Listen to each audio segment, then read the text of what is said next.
मुंसिफों से पूछो जरा, शर्म लाज है, कातिल को छोड़ देना कहाँ का रिवाज है। ख्वाहिशें तो हैं मेरी भी मगर सूझता नहीं, किस मुंह से कह दूं कि राम राज है।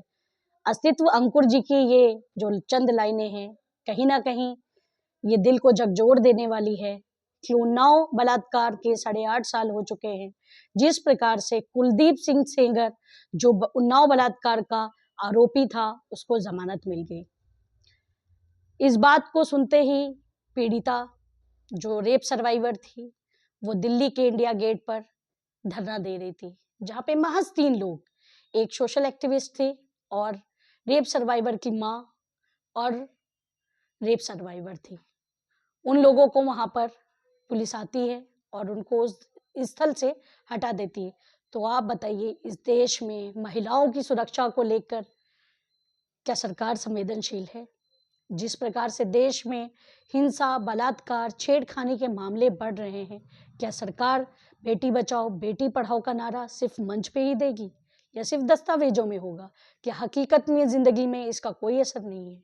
क्या एक रेप सर्वाइवर को इंसाफ पाने के लिए इतना मशक्कत करनी पड़ेगी? हमने देखा कि बिल्किस बानो के जब आरोपी बाहर आए जेल से, तो उनका आदर सत्कार और तिरंगा यात्रा, जिस देश में बलात्कार करने वाले व्यक्ति का आदर और सम्मान होगा, उस देश में महिलाएं और लड़कियां हमेशा अपने आप को असुरक्षित महसूस करेंगी। बड़ा सवाल उठता है देश के न्यायालय पे, देश का जो संविधान है, कि संवैधानिक तरीके से वो लड़की उस स्थल पे बैठी थी और उन 3 लोगों से हमारी सरकार डर गई।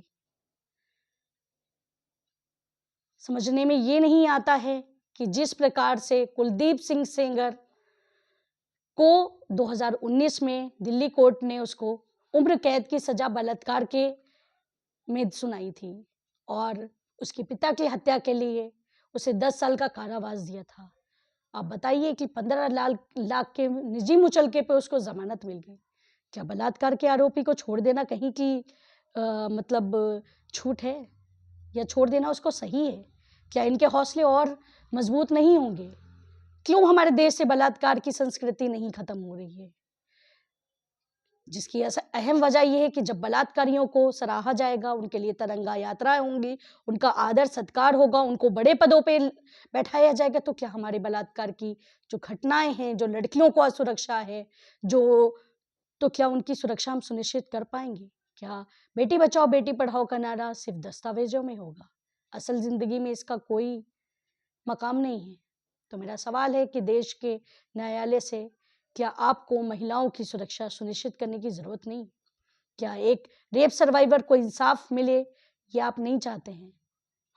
तो ये सवाल है देश के उन तमाम बलात्कारियों से कि वो बलात्कार करने के बाद अपने घर में बहन बेटियों के साथ कैसे नजरें मिला पाते।